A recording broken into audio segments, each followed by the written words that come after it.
All right, shall we get started here? I want to finish up a couple of remarks on Nietzsche.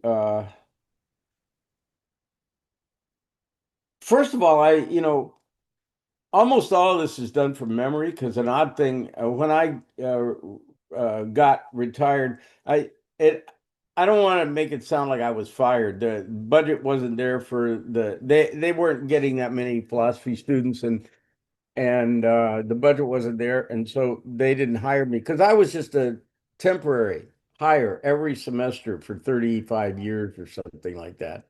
For every class, it was a way of the college saving money. They didn't have to give me all the benefits and and they couldn't hire two full-time people, so that I was the basically the fielder, but I didn't care because it was perfect for me because I didn't have to engage in any kind of college bureaucracy or anything. I showed up and taught my class and went home.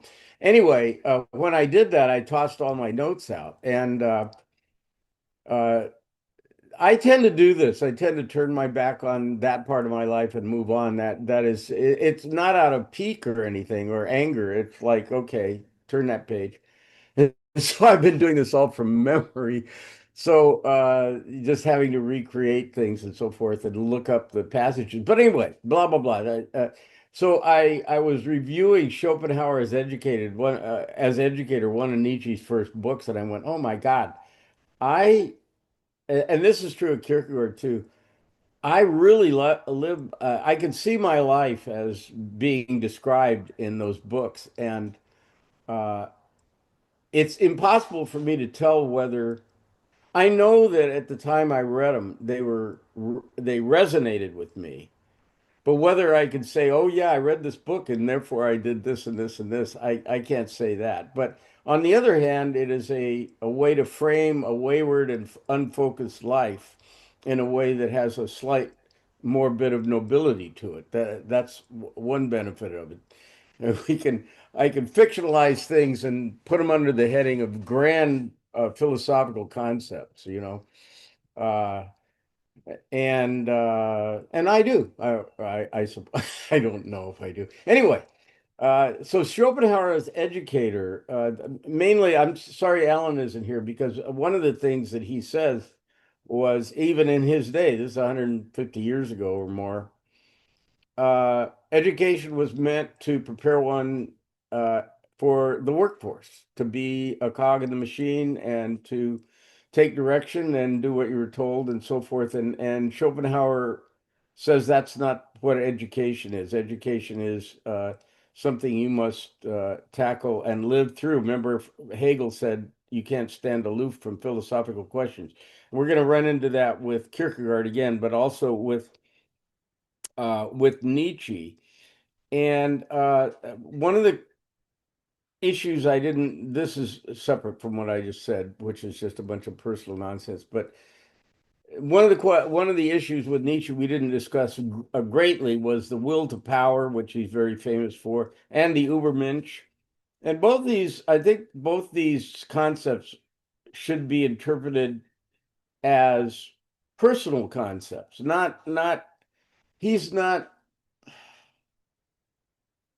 well, he is really a little hard to trap. And so if I say something, there'll be a passage you can find that contradicts what I'm saying.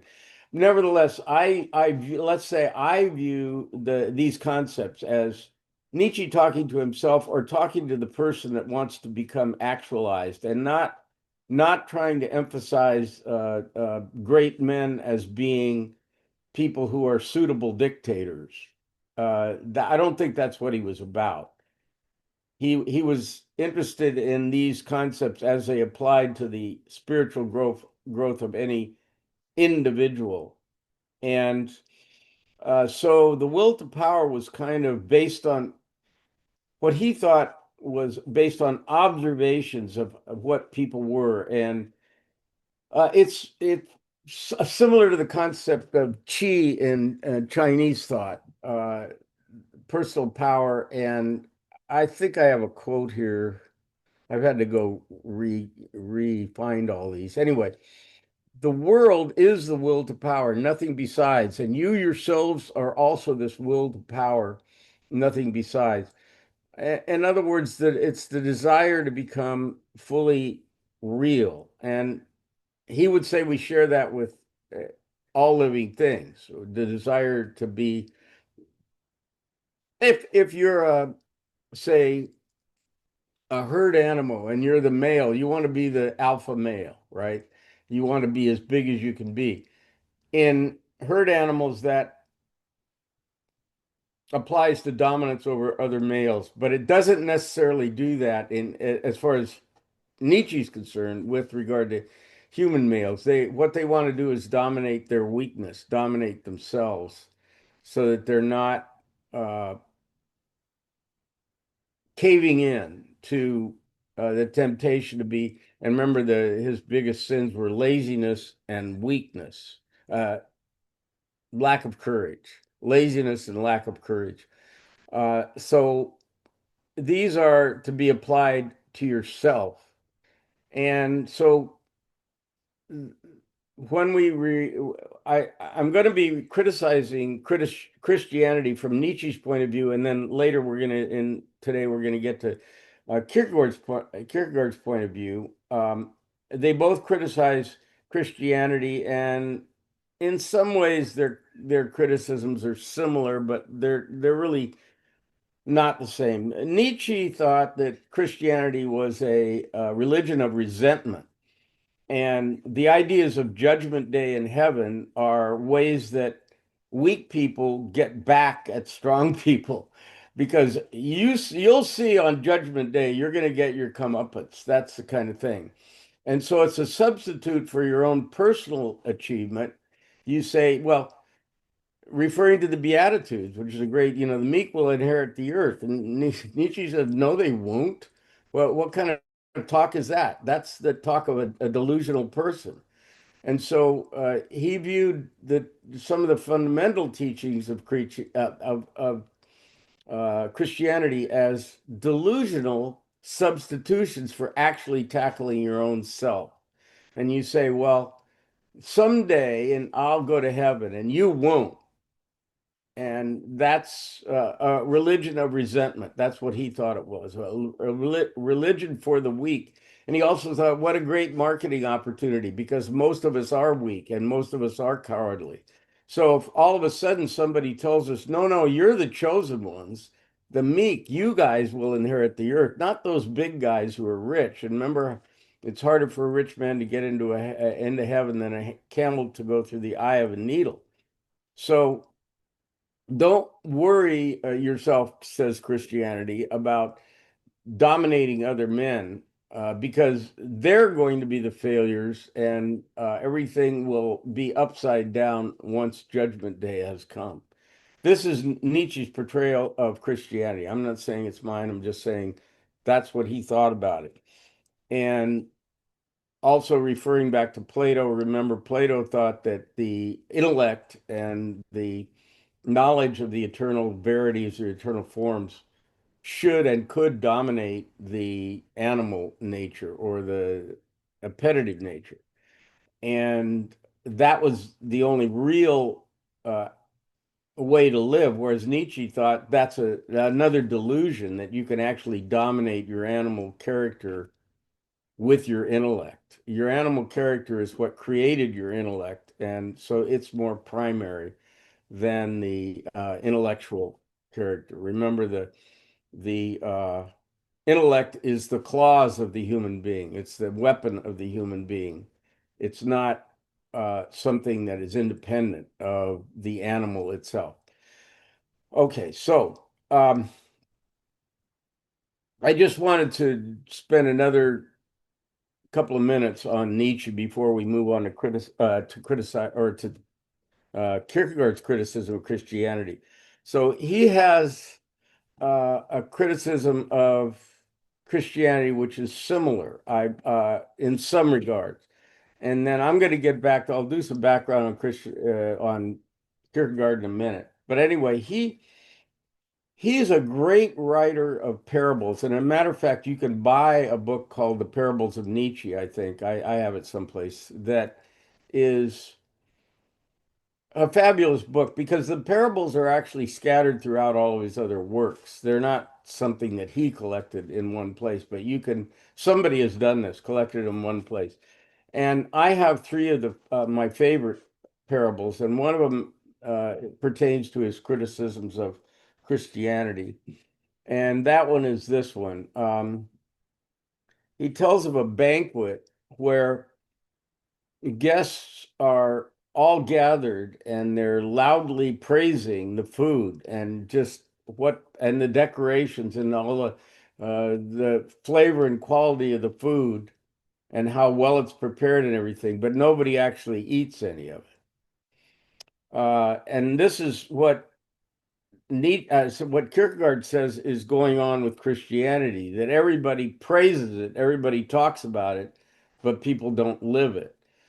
And the parables of the Bible, like Jesus washing the feet of the disciples, is a good example of somebody actually doing something Christian.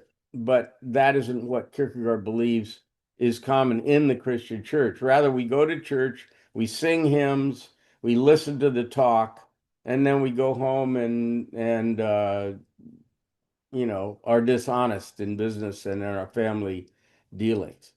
That's what he thinks human behavior is like. Because we make ourselves feel really good by repeating the words, but we don't actually walk the walk. This is a Kierkegaardian criticism. So that's the parable of the banquet, which is one of his famous ones. Now, let me give you a little background on Kierkegaard.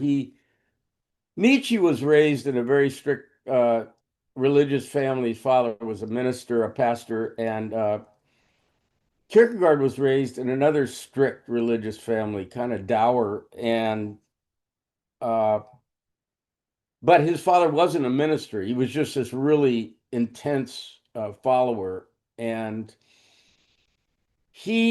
when he was a young man, I think I told this story wrong last time. I was telling two stories at the same time.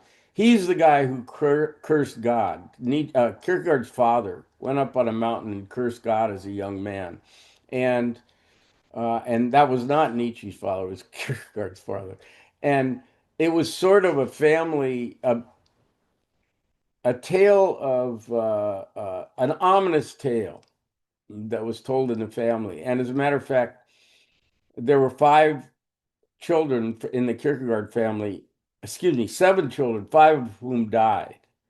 And Kierkegaard was one of the survivors, obviously. So they kind of looked at themselves like they were cursed. That family was cursed, and Kierkegaard. So this was a profound, uh, had a profound effect on the young Kierkegaard, who's a very precocious and bright individual, really smart. He wrote in Danish, which so that took a while to get uh, translated so he would enter the international conversation about existentialism. So it was a little slower, perhaps, than Nietzsche. Both of these guys had had detriments. The Nietzsche I mentioned last time was because of his association with the Third Reich. Well, his not his personal, but his thoughts were associated with the Third Reich. So that kind of slowed his adoption by the rest of the intellectual world. And Kierkegaard's was he wrote in Danish like an idiot instead of writing in some civilized language like English or German. And so that took a while for people to get most intellectuals in the world to get familiar with it. But anyway, as a young man, he started writing, and then he had this. He was a weirdo though. He was kind of a he's always called he called the melancholy dame, which is fair. And he only lived to 42, Kierkegaard. Now I've said before, there's guys I don't try to have personal feelings about all these guys. I didn't like Augustine. I was plain about that. And Kierkegaard is somebody I do like for some reason. I'm not sure. I read just about everything by Kierkegaard, and there's something about him I have a lot of affection for. One is that he has a good bullshit detector, I think. He's very he will call a spade, and with regard to Christianity, which was not an easy thing to do socially, because that was the dominant, just like it was with Nietzsche, was the dominant school of the day. But anyway, so as a young guy, what he would do, it's very weird. He would go out on the town a lot, and he had a particular way of dressing. He wore a top hat and was always very neat. It's kind of skinny and kind of old-fashioned even in his day. And he liked to go to the theater and he would write in coffee shops. And so he was seen about town enough. So this is Copenhagen. And he was seen around town enough so that he was kind of a character that people knew about. But then what he did was he wrote under pseudonyms. And I was going to ask our more literary people here, do we know of any other author? Okay, here's what he did. I have actually a list of them here. I've gotten together. Here, his perhaps his first and most famous work is Either Or. That was written by Victor Eremita. Then he wrote Fear and Trembling. That was written by Johannes de Silentio. These are his pen names. Repetition was written by Constantine Constantius. Philosophical Fragments was written by Johannes Climacus. The Concept of Anxiety was written by Vigilius Hafniensis. The Prefaces was written by Nicholas Notabene. Stages Along Life's Way, written by Hilarious Bookbinder. Concluding Unscientific Postscript was written by Johannes Climacus. Um, the Present Age, he wrote under his own name, and Works of Love and Christian Discourses, he wrote under his own name. Then The Sickness Unto Death, I always think of these as like heavy metal song titles, was written by Anticlimacus. Uh, Self-Examination, he wrote himself and under his own name, and An Attack Upon Christendom was written under his own name. So do we know of any other author that did that? He has a whole body of work, and only a small portion of it, maybe 10%, is actually published under his own name. Did anybody else do this? Peter, you did I it? don't think so. I I don't don't think think so. I can't think of anybody that He did it. did. From a marketing standpoint, it's idiotic. I mean, William Makepeace, yeah, you're breaking but up he there. was hiding rather than marketing. Yeah, well, yeah, Hang on. but Yeah. still, I mean, what is the publisher going to say? You know, you have a book that's kind of successful, and then everything else you publish is some other name. Well, you want to establish your name as a writer, like Clancy. You know, Clancy. Oh yeah, that's going to be a good book. But no, he has to. And so anyway, the I reason think it he was the did this, women authors that did that in the 19th century. yeah, but they would just write under one name, didn't they? Right. Yeah. Yeah. Yeah. They William didn't. Makepeace I mean, yeah. I mean, Thackeray had 3 or 4 pseudonyms that he wrote under, but he didn't write Vanity Fair or his other more serious works under them. He was at one point Michelangelo Titmarsh, Charles James Yellowplush, George Savage Fitzbootle, well, but I think that's they were early pieces that he was not especially invested in. And Agatha Christie wrote stuff not under her own name as well, because she wanted to have a body of work that was not limited to, Poirot. Uh, I I think she did that, but Kierkegaard has a different reason for it, and he did this self-consciously. Kierkegaard was fond of Plato, very fond of Socrates, and I think he visualized. Okay, remember the thing about how much philosophical problems now, starting with Hegel, you can't stand aloof. You want to live through the philosophical problems. So we believe what Kierkegaard was doing. Well, I don't think it's just what we believe. I think he was self-consciously presenting his works as the the works of somebody who lived that life. In other words, these weren't academic things. Okay, here's one way we could approach this problem. Here's another way.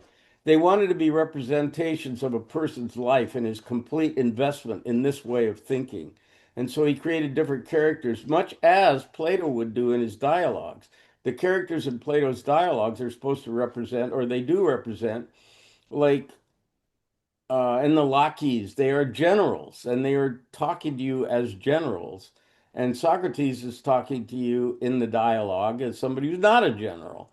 I mean, that's the way. And so Kierkegaard does this on a book level as opposed to in a play or a dialogue like Plato did.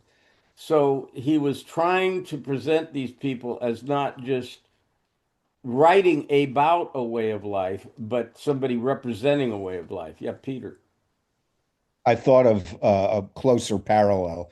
I haven't read him, but the Portuguese author Fernando Pessoa not only had a number of pseudonyms, but they were supposedly imaginary characters who were all different from each other, and so there's this whole kind of fictional gallery of authors under whose names he writes.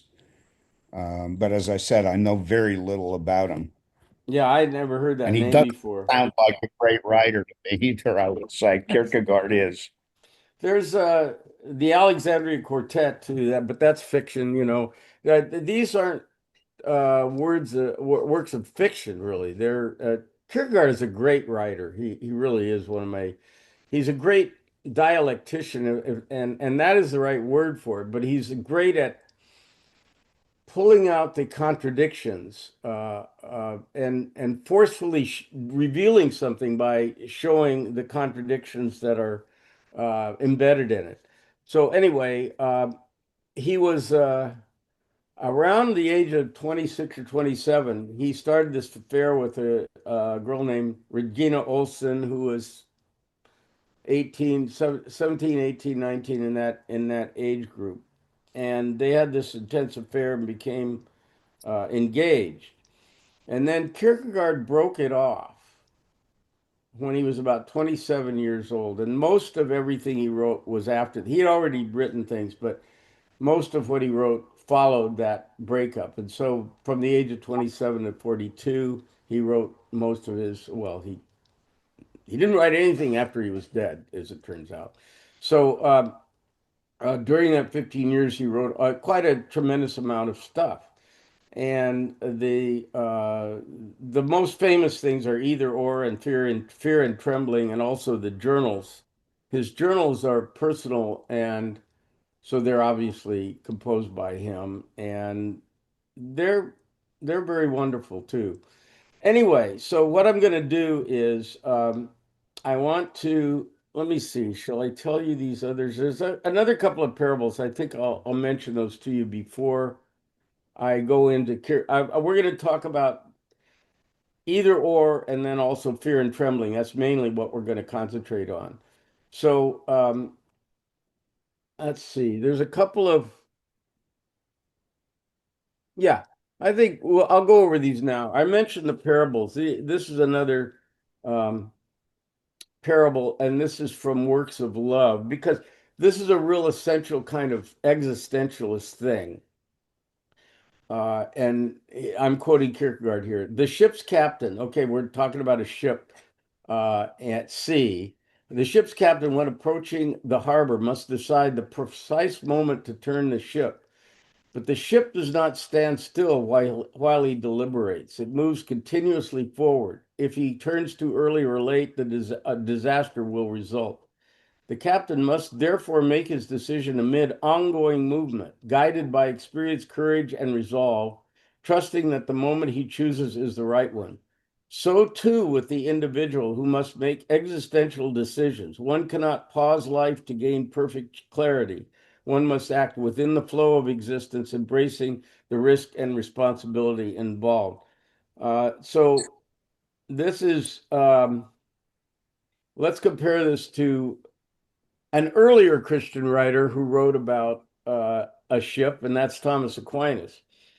Thomas Aquinas in Summa Theologica says, a captain whose chief concern is to keep his ship safe in the harbor will never sail.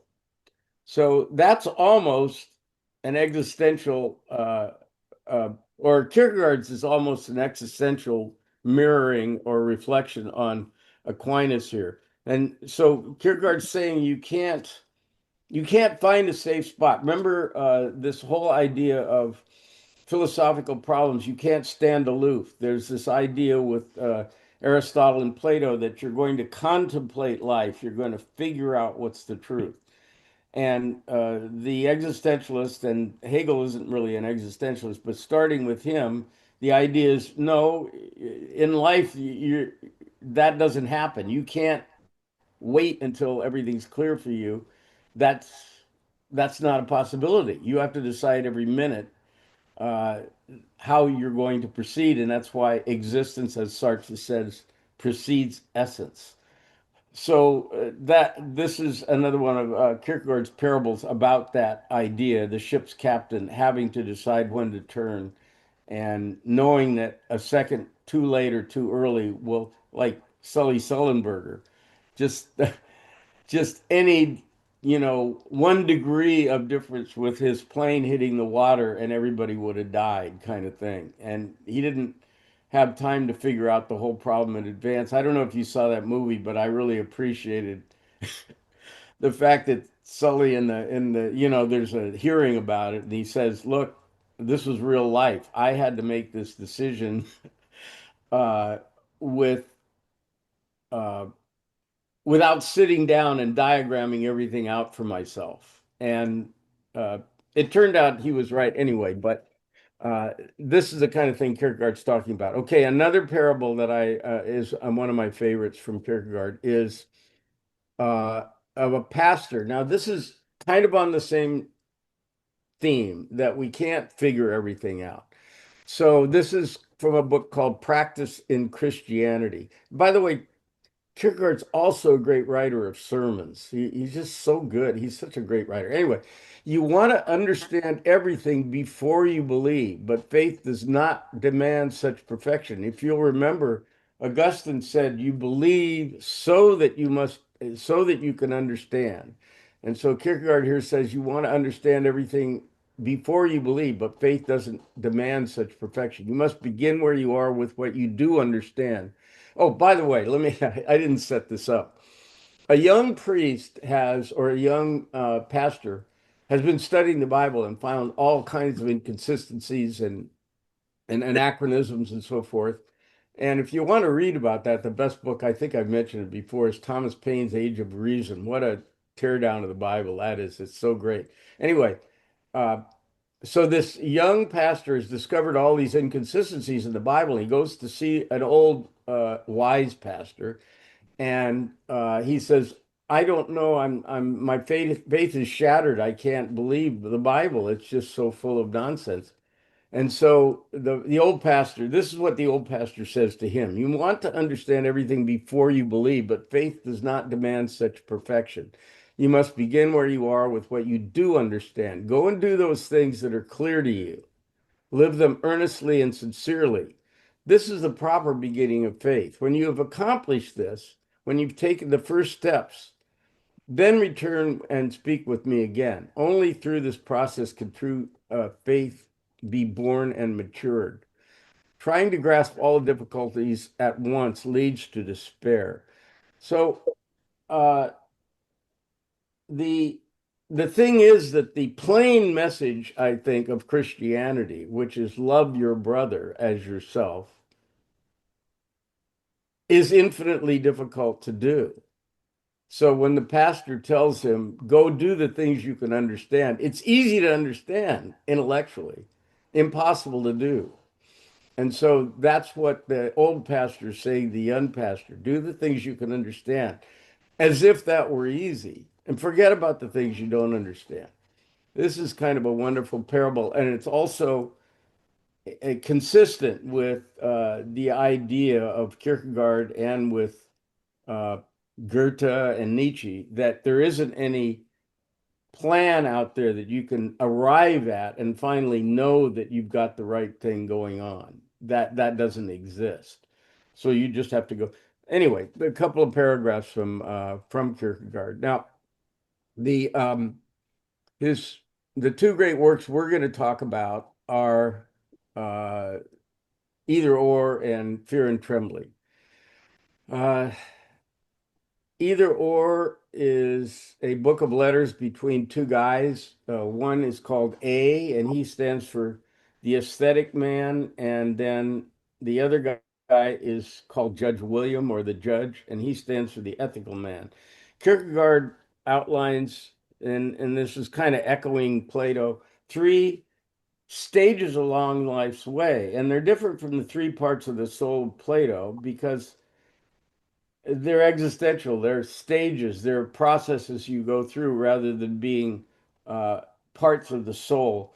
Nevertheless, I mean, I can see parallels between the appetitive, although there isn't, no, okay.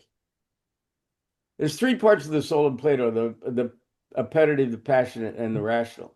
In Kierkegaard, there's three stages along life's way, and they are the aesthetic, which is Hegel would call the immediate stage. I'll explain these a little more clearly.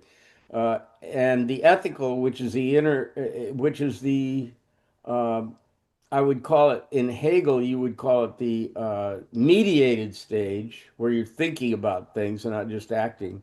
And then the third stage for Kierkegaard is the religious stage. In Plato, there is no such thing as a religious stage where you throw out the rational, but Kierkegaard's going to have that stage. The phrase leap of faith, which is often attributed to Kierkegaard, is not something he actually said, just like thesis, antithesis, and synthesis are not things that Hegel actually said. Nevertheless, it's a very common interpretation of Kierkegaard to say a leap of faith is required. All right, so what we have is the three stages along life's way are going to be represented. The first stage, which is the aesthetic stage, represented by A in either or. The second stage, which is the ethical stage, is going to be represented by the judge. And the third stage, which is the religious stage, is going to be explained in the book Fear and Trembling, which is about the Abraham and Isaac story in the Bible. All right, so let's just start with the aesthetic stage. The aesthetic stage is what Hegel would call the immediate stage, where you're looking for a life of pleasure. And the life of pleasure is broadly defined by Kierkegaard. It's not just you like food and sex and drugs and so forth. It's you also like Shakespeare and opera, and you're very sophisticated. You've read all the finest stuff, but you're still seeking that kind of gratification you get from a fine novel or a fine play or uh, some kind of aesthetic, elevated aesthetic appreciation, not just a bodily pleasure. And this is what the aesthetic man is pursuing. And he knows fine wine, he knows fine dining. He's indulged in all the uh, wonderfulness of life, and doing so, what he's tried to do is avoid attachments and commitments. And the two major ones are the a marriage and having a vocation or a career. Because once you do those things, what happens is you make a choice, and then your whole life is dictated by that choice. You're trapped in that commitment to that profession or that marriage, and so you do want to avoid those. And there's a famous passage in Either Or called the Diary of the Seducer. I had one woman just got so furious that having to read this, she was so appalled by it. But I wanted to say, but I didn't because I have some self-control that it's not like women don't do this too, pal. But anyway, the Diary of the Seducer is about how you consciously set about entrancing somebody else and get them to fall in love with you. But when they do, the game is over. You're going to move on to the next conquest. It's just a matter of ensorceling them in your own web. That's the whole game, and that's the Diary of the Seducer. Uh, I'm not doing it justice, but it's It's elaborate and sophisticated. It's not just, but like for instance, you show up someplace you know she's going to be, and you never talk to her or you pay any attention to her, but you make sure that you make an impression as the most dashing and intelligent person in her presence. But you don't pay her any attention. And then, but you've already, stalked her, and so you know where she's going to be, and you happen to just show up at that place again. And this time you notice her just a little bit. That's the kind of thing that the Diary of a Seducer is about. And so this is because he wants to avoid commitment, but he likes the adventure. He likes the adventure of love. And this is the intense part of love. Once you're settled down, it's all over, according to the aesthetic man. Uh, I must say that the idea of not having a vocation, I'm not like again, remember what I said about Schopenhauer. There was a time sorry to just indulge in personal reminiscences, but when I was in graduate school and I got uh, hired to go play music, and I retreated, I joined the music business again for a brief period, and I went back to graduate school. When I went back to graduate school, I thought, man, I know exactly how this plays out.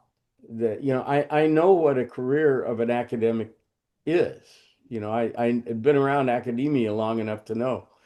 And after being back in music for a while, I felt claustrophobic, knowing that was the going to be the structure of my life. I had this feeling that life was too much of a miracle to be confined to a structure. At least that's what it seemed like in retrospect. I'm pretty sure that's the way I felt, but reconstructing it. And this is consistent with the aesthetic man. He doesn't want to be trapped in this profession, right? Uh, okay, but the judge has a very good and also very existential answer to this, and that is that you're not free unless your free choices commit you to something. Otherwise, what you're doing is you think you're free, but actually you're being passive and you're just responding to the things that appeal to you at any given moment.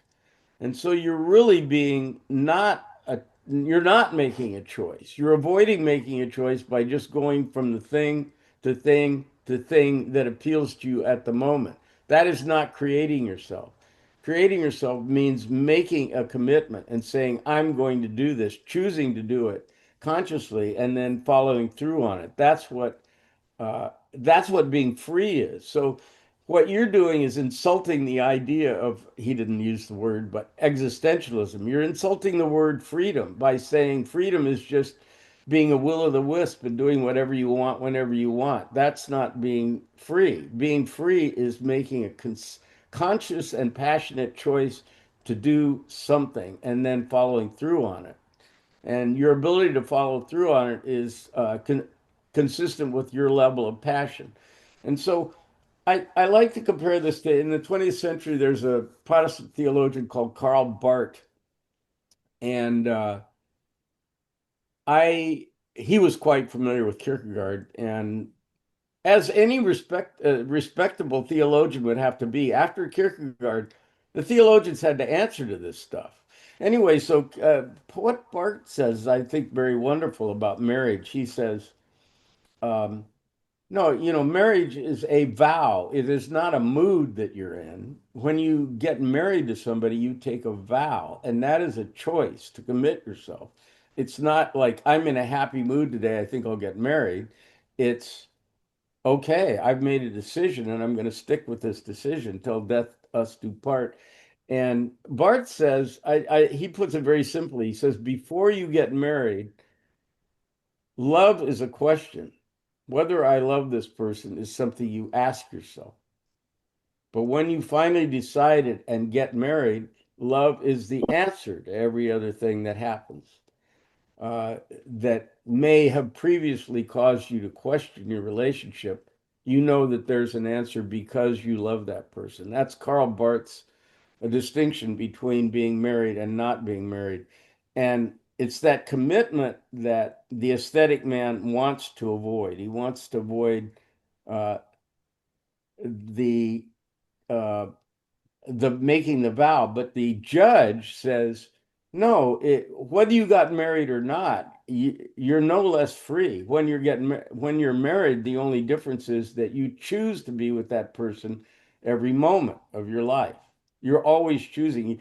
And as Sartre says later, he says, you're condemned to be free. Freedom isn't something you choose to do. You don't have any choice about being free. You're always free, whether you like to admit it or not. You always like to make excuses. Well, I couldn't do that because I had a job at the time, or I couldn't do that because of this or that responsibility. And uh, Sartre says, no, that's never the case. And in his case, he uses the example of the French underground. He was part of the French underground when France was occupied by the Nazis.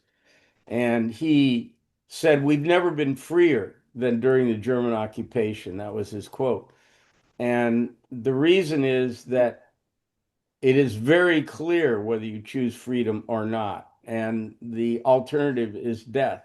And Sartre points out in a little starker terms than Kierkegaard that you always can choose not to do something, up to and including death. No, no, and people do this, by the way. People in battle choose, okay, well, I'm going to do that even though I know I'm going to die. So you have always the alternative of dying. So you can never use the excuse that, oh, I couldn't do that because, you know, I I was married. I couldn't cheat on my wife because I was married. Well, what the judge says is, of course you could cheat. You're choosing not to. You're choosing to stay in the relationship. It's a matter of choice. And that is the essence of being free as an existentialist is not actually being free to do anything you want, but knowing that you're making a choice every second of your life. You're never not being free. And that's what the judge is telling the aesthetic man, that you have an illusion about what freedom is, buried. Going to say that makes me think of the fact that many people who have been in battle in wars look back on that time as their being fully actualized and their life being, very, I guess fully actualized is right. I mean, because they had no choice. They had made that big commitment, and now they were fully involved in it, and everything afterwards seemed like it was less fulfilling and less, complete. Uh, Doug knows Teilhard de Chardin. Teilhard de Chardin was, I think, an ambulance driver. I'm not sure, but he was in the First World War, and he said the same thing. That was our finest hour when he was at war. And this guy's like a, Catholic. He's not a saint, but he's a highly respected Catholic theologian, and that's what he said too, Barry. Along with that, I just learned within the last week. I just learned this about the Second World War. You know, on Iwo Jima, the U.S. military had to use flamethrowers because they couldn't. The Japanese were. I don't want to describe the whole thing. Japanese were so dug in to the island of Iwo Jima that they prepared to do for a year or two that you just couldn't get them out. And the only weapon that was effective was a flamethrower. The problem was that if you were carrying the flamethrower, you had something like 70 pounds of fuel on your back and you couldn't move very fast and you were real obvious because you had those tanks. And so the Japanese knew that you were the worst terror that the US could throw at them. And as a result, you were a target. And as soon as you shot, you could only shoot for less than 10 seconds. And then everybody knew where you were and they'd try to kill you anyway. As a result, if you were operating a flamethrower in World War II on Iwo Jima, the death rate was higher than 90%. So if you were assigned to be a flamethrower, you were going to die. And everybody that did that knew that. And that's kind of an astonishing thing to realize that people were willing to throw themselves in that situation.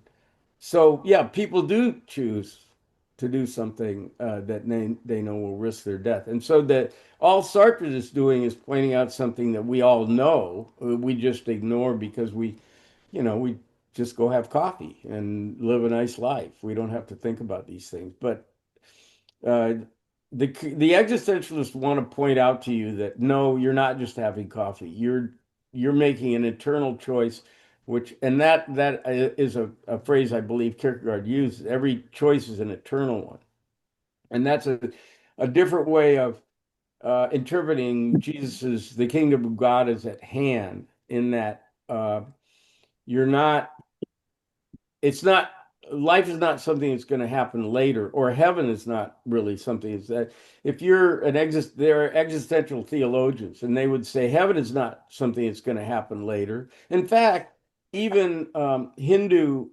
uh, uh, commentators talk about karma. Karma isn't something that happens later, it happens right now. As soon as you make that choice, you've chosen to be whatever, a dishonest person. If you do something that's dishonest, it's not like you're going to get punished later. You're being punished at the instant you choose to do something that is wrong. You're being punished. That's another interpretation of the Hindu idea of karma. Anyway, I don't think I'll go into fear and trembling today. We'll do that next time. Fear and Trembling is based on the story of Abraham and Isaac in the Old Testament in Genesis. So maybe we'll save that for next time. Any any discussion, Jeff? You talked about three stages of life: aesthetic, ethical, and religious. What about religious? That's going to be Fear and Trembling. Aha. That'll be represented by Fear and Trembling. The first two stages are in either or, they're the aesthetic and the ethical. The religious kind of includes the first two, but transforms them into something else. That's the idea, anyway. The right, these stages, he calls them stages, but in fact, they can all exist simultaneously. And I mean, for instance, if you're in the religious stage, you still might enjoy a good steak, you know. Uh, still might go to the theater or something like that. But so that it isn't like you get done with that stage and you advance to the next stage like a video game or something. That's not how it works. Yep, Barry. I think, one of the things that always appealed to me about existentialism was this notion that you to live fully is to really realize your mortality, that your life is going to end at some point, which again accounts for this thing about that we talked about of people who've been in war. They know that death is very possible and even probable, and so their experience of life is completely focused and distilled. And it reminds me of that saying of, the secret of life is to live every day as if it were your last, and one of these days you'll be right. And it's because, when people say, what would you do if this was your last day on earth? Well, those are the things that you should be doing every day or thinking about every day, that always appealed to me about the existentialists. Yeah, absolutely. And once again, if you want to, because the Bible is so massive, you can find the kingdom of God is at hand will do. Put your affairs in order. The There are passages in the Bible that say the same thing, and you want to say, well, hey, Christianity isn't anything like existentialism, but there is an interpretation of Christianity, which is the primary advocate of which is Kierkegaard, that is very existentialist. He's Kierkegaard and Nietzsche are thought of as the fathers of existentialism. And then we have, Camus and Heidegger and Sartre and others who also trod that path. But those guys, I'm not sure were surpassed by any of the things that followed them. Anything else? Anybody else? I see that my sailing buddies from yesterday did not manifest themselves today. Whereas this old man got up and did some philosophy talking, but Feller and Juiced and Deborah and Alice were too done in by the activities yesterday to make it to class today. I'm sorry to be, apologies for being late, but I was on an Alzheimer's call that was supposed to be very short, but last week was the International Alzheimer's meetings and people were reporting on interesting findings and then some data cleaning and I don't know, all kind of stuff. So it wound up being much longer call than I thought it was going to be. So anyway, Well, so I will have to watch the summary or read it or something and catch up before Thursday. Yeah. But I'm happy, Dave, because my student's dissertation, my last doctoral student's dissertation, got signed off on by the other readers. So she's ready to do an oral defense next week and yay, finish. well, when you say last, you mean your very last? Like there's not going to be another one? I don't think so. I haven't started another doctoral student. So it's unlikely I would start one at this point on a dissertation. So at least the last current one. It's weird. Isn't it weird to reach a stage of life when you realize that this may be the last thing you do, things you've been doing your whole life? Like yesterday, when I took those guys out sailing, I may never do that again. Well, That's kind of a weird thing to contemplate.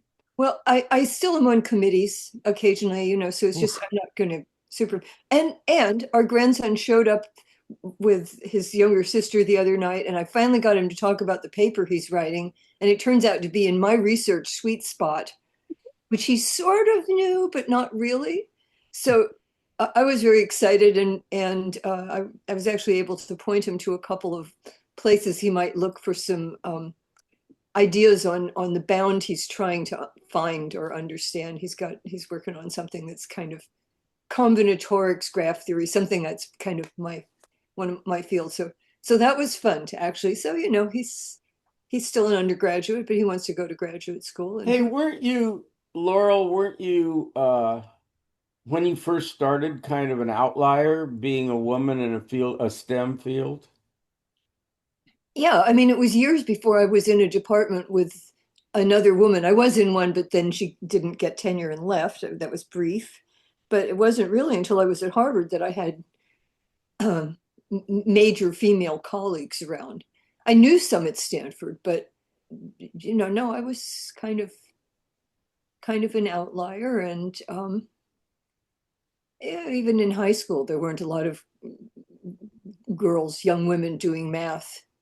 And being a young blonde woman who beat out the guys in math contests sort of was entertaining. What? What? There Oh my God. was something about, you know, just sort of challenging people's expectations. Yeah, I get that.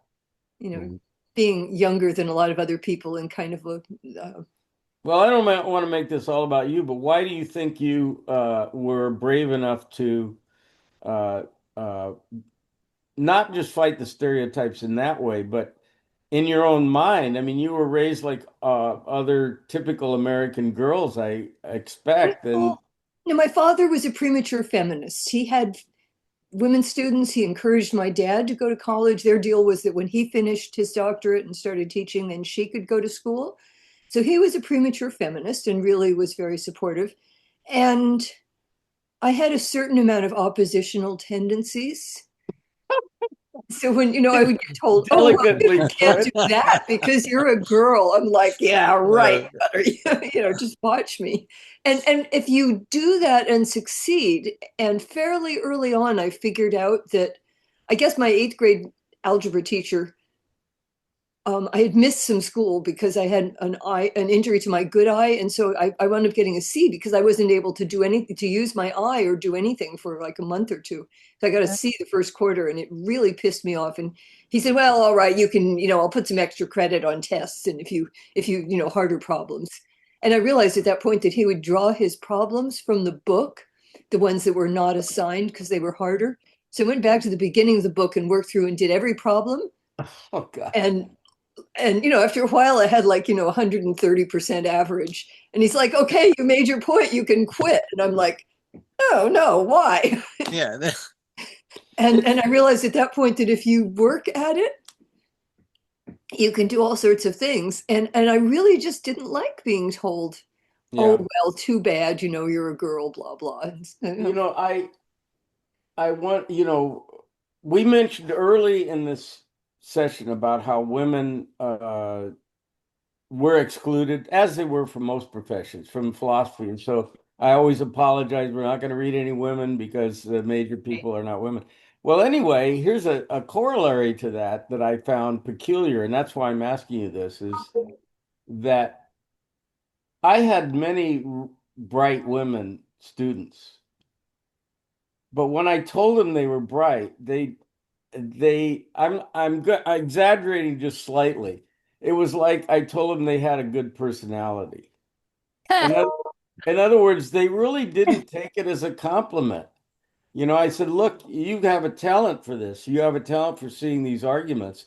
And they go, yeah, as if I'd said, well, you'll never get a date, but you're really smart. As if I had said, I mean, I didn't know how to, I did my best to try to phrase it in as praiseworthy tones as I possibly could. And they just didn't respond. No, But it's Tony. you It, must have, I'm sorry, go ahead. it is in our upbringing. Um, First of all, we're taught that we should be very, very modest. We weren't raised to be like Trump and say, I'm the smartest person ever, in spite of the fact that he's one of the dumbest ever. But also, it really is true that being a bright woman and having it acknowledged is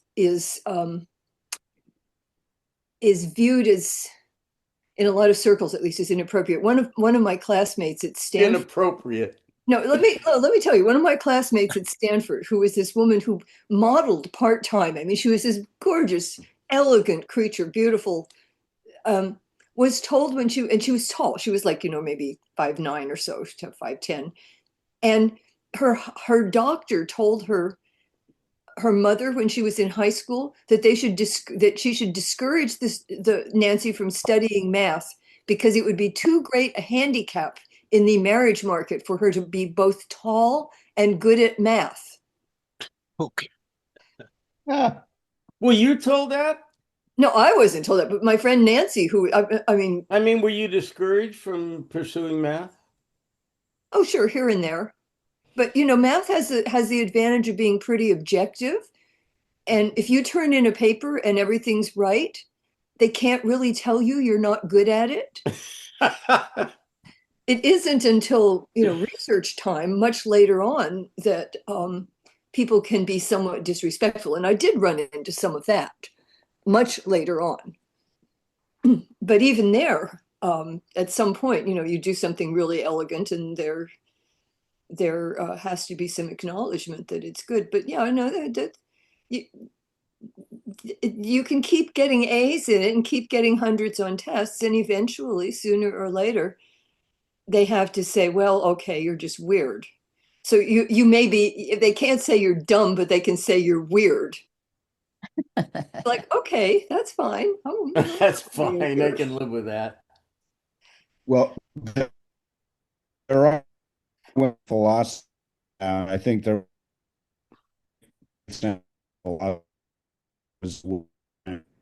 and she's focus of a lot of controversy. I don't think it's mainly because she was a woman, but I think that had something to do with it. We missed the first part of that, Peter. I don't know if I'm audible. It broke up. Um, just said, now there are women philosophers in numbers, and I think one great 20th century philosopher who was a woman was Hannah Arendt.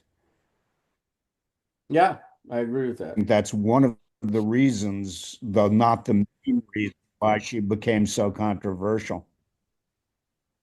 No, she was a Jew who was a girlfriend of Martin Heidegger, who was an unrepentant Nazi.